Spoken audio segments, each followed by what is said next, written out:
Go. So, Marjorie Miner is 99 and a half years old. My birthday is July 23rd, 1916. And she bought, I think, And we came up to Monterey. We decided, we lived in Monterey for 2 summers in the Pearl House. I don't know who owns it now, the one with the big green fence. And we lived there for 2 summers. And then we decided that we liked it so much that we would buy a home. And my friend Eleanor Pearl saw an ad in the New York Times for our house, the one we bought. And we bought that house. And it had to have a lot of work done because it was falling down the road. And I think we spent $9,000 altogether, 6 for the house and 3 for the repair. And you bought it in what year? In 1959, we actually took title. And when you bought when you were using the house in Monterey, were you a sculptor at that time? No. At that time, I had been a legal secretary. I had written many books for legal secretaries that were published by Clark Boardman Limited in Manhattan, and then Simon & Schuster. A friend of mine and we started a little school in my house where I lived in Bayside, Queens, New York. And we had about 4 or 5 students. And we ultimately had even a school in the Roosevelt Hotel in Manhattan. We went there. I had a good husband. He was very able to do a lot of things. And then we decided to come to Monterey. Well, the school, we got, somebody reported us to the Board of Education, and we weren't allowed to have a school in a house. So after 2 years, we had to disband it, which is all right. And then in 1959, then we came to the Pearl House in 56 and 57, 2 summers. We lived there, and then Ellie found this ad, and we bought Monterey, and we lived in Monterey. When did you It was a summer house. When did you first become a sculptor?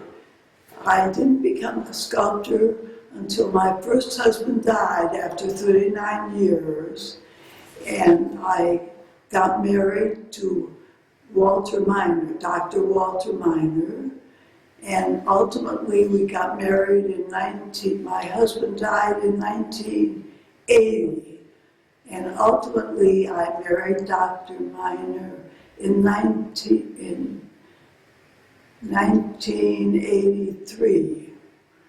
And I moved to Suffolk County, where he lived, and I didn't know anybody that lived there, and it was a real stranger.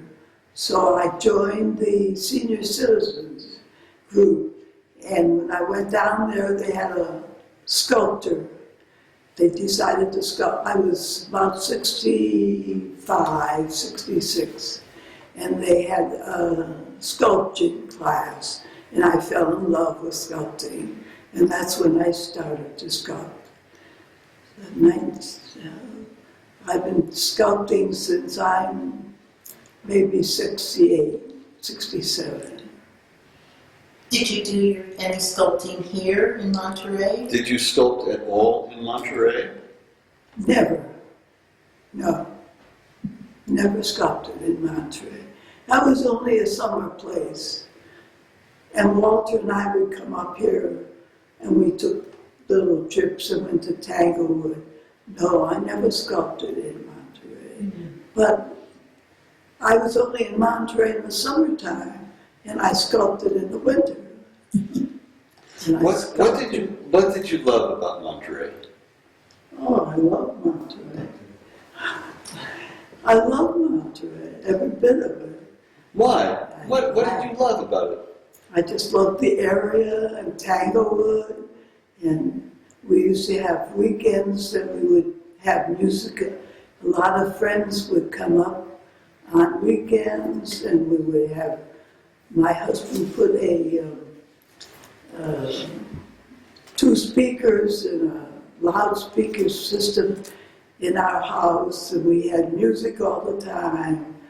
And Monterey, then we'd go to the beach with the kids.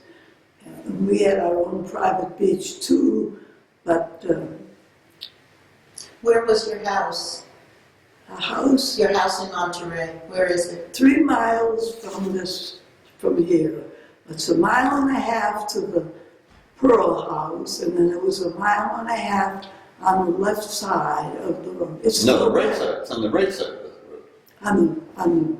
Well, as you're going up, it's on the right side, and it's still there.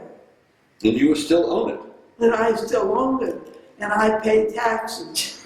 And I paid taxes the last time I paid taxes a week or so ago, and I missed $3. And my son, who I'm going to give the house to, my youngest son, he found a $3 discrepancy. So I quickly mailed $3 to Monterey so I wouldn't get charged something extra. I don't know. He said it was important. Are you on the big lake or the little lake? The big lake. The big part of the lake? Yeah, we're on the big part of the lake. Who are your neighbors up there? Huh? Do you know who your neighbors are? I don't think you know. No. It's too. She had. At when the was the last? time we bought it, this is an interesting thing. At the time we bought it, we were up a little hill in the Berkshires, and we could see the lake. And at the time we bought it, the people that owned it had had it for 30 years. And 2 friends of theirs also had it, a house nearby, but they didn't have lakefront. So they would use our house, our lakefront, as their lakefront. And when we bought it, they came to us and they asked us if they could use our lakefront. You couldn't say no, could you? You had to say yes. Well, just at that time, a book came out by Dr. Seuss called Thidwick, the Big-Hearted Moose. And Thidwick, the Big-Hearted Moose, all the little animals, the muskrats and the mice and the squirrels, they all asked Thidwick if they could live in his antlers. And Thidwick said, Thidwick couldn't say no. How could he say no? So he said yes. So that's why we called our house Thidwick. And my email password today. Don't say it. Don't tell Not my password. My email address is thidwickhouse@frontier.com. Thank you. That's awesome. So do you want to tell us a little bit about your gallery show here in the Monterey Library? them. Would you like to tell everyone about this show and the pieces that are here? Now that's more Peter's bit to tell, because he's the one that decided to have the show.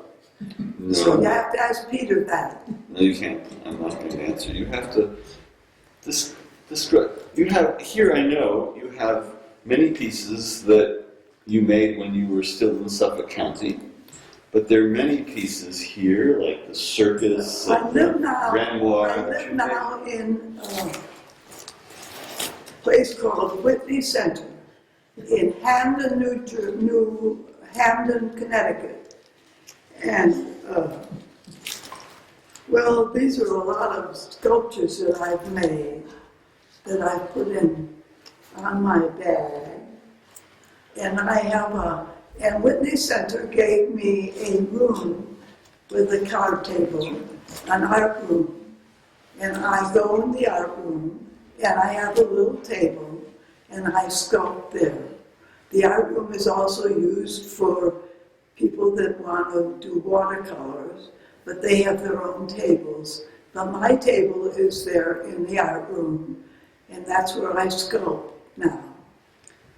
Now, some of your work here are some of your bronzes, but most of your work are clay that you've painted Oh, after. they're all clay. They're all clay from Sheffield pottery.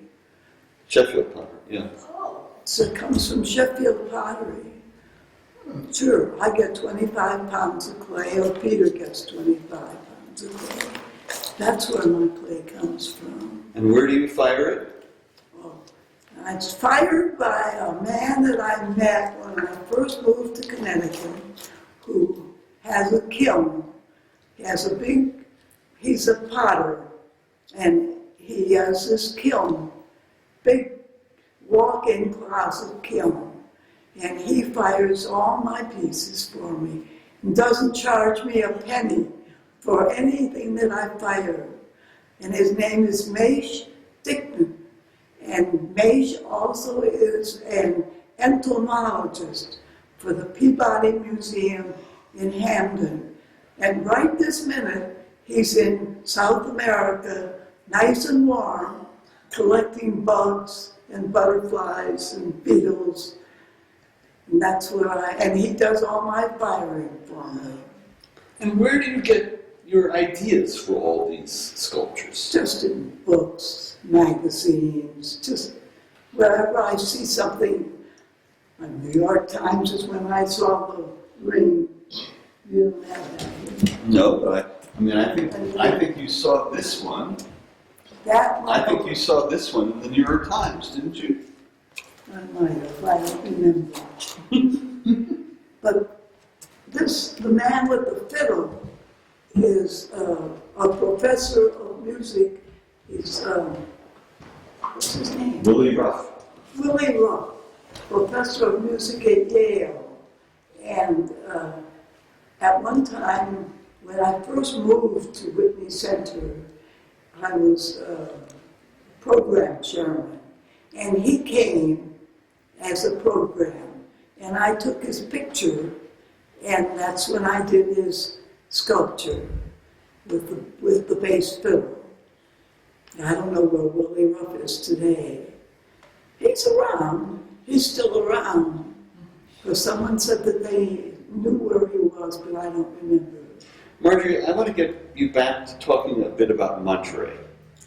What do you remember about the town of Monterey? The general store? Wasn't there a gas station up there? Well, of course I remember. What do you And the remember? parrot.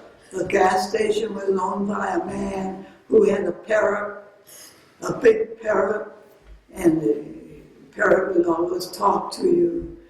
And I'd always go into the Monterey store, and I loved the sandwich one down below that's owned by Gold Farm. The roadside store. Roadside store. yeah. And we used to eat often in the roadside store, right here, this store, Monterey store. Yeah.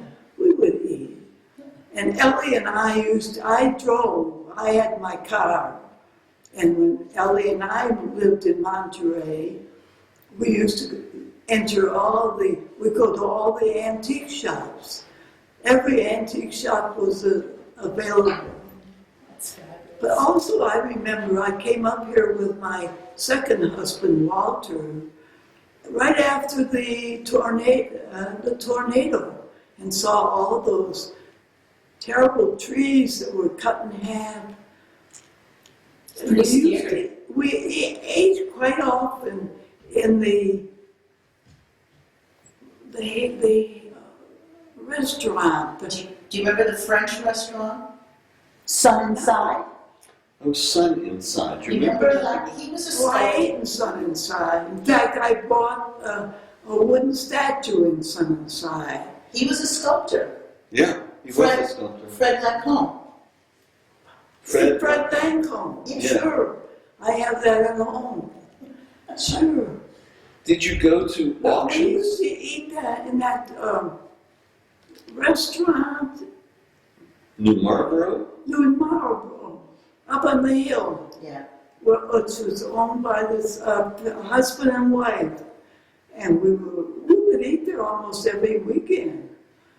I remember that. Yeah. Did you go to auctions when you were in Monterey? I went to auctions with Ellie, and I used to go to auctions.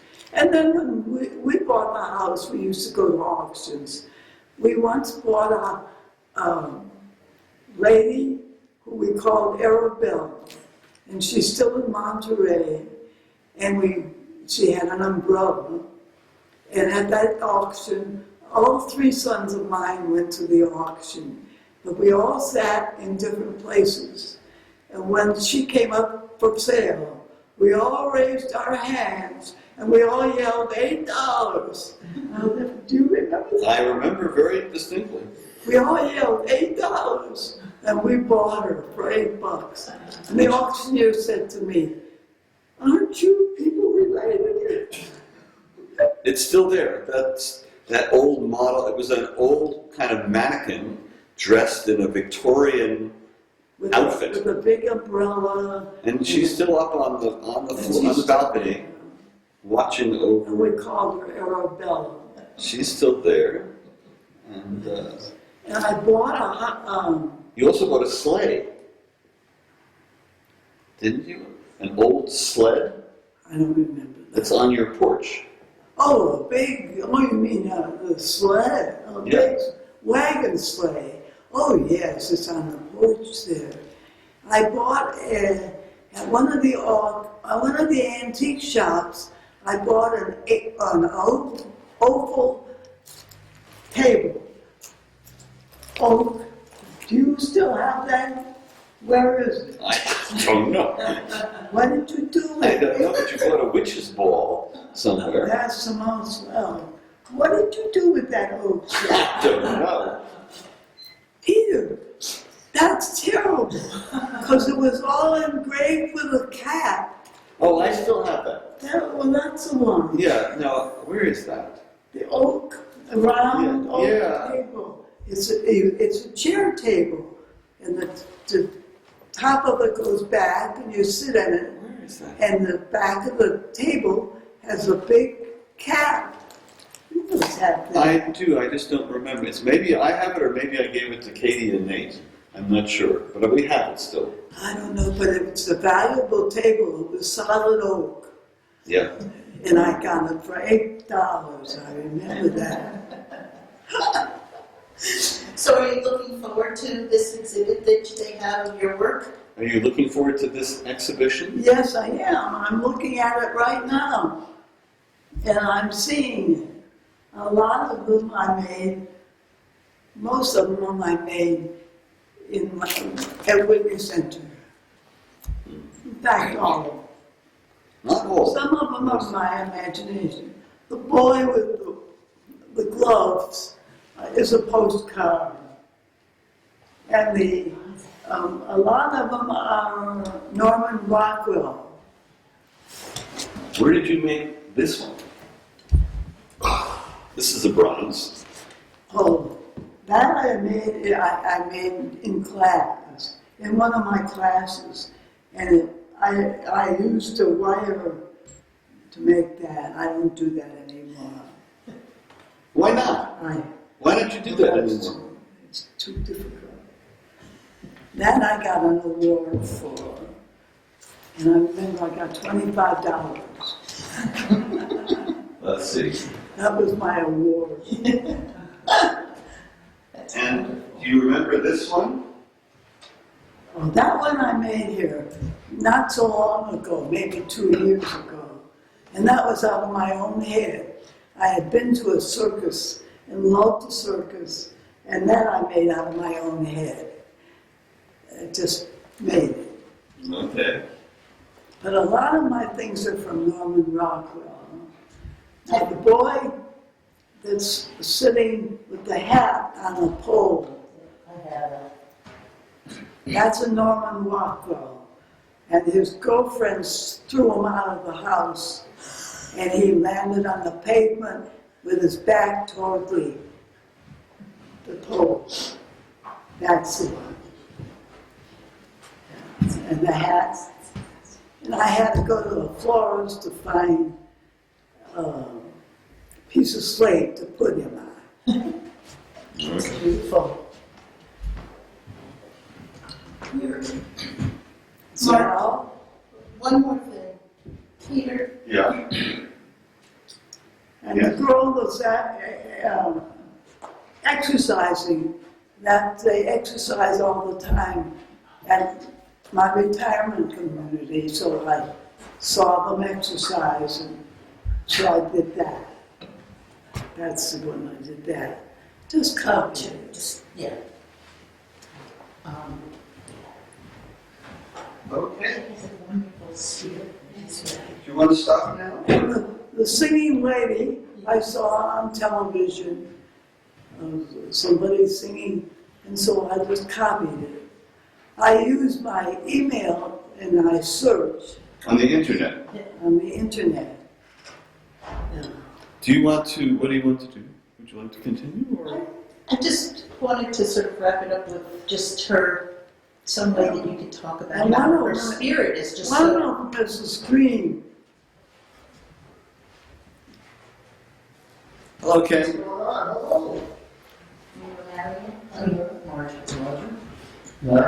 Marjorie. Do you know Ken? I don't think so. So I think we should probably stop. We have an opening at 6. Yeah.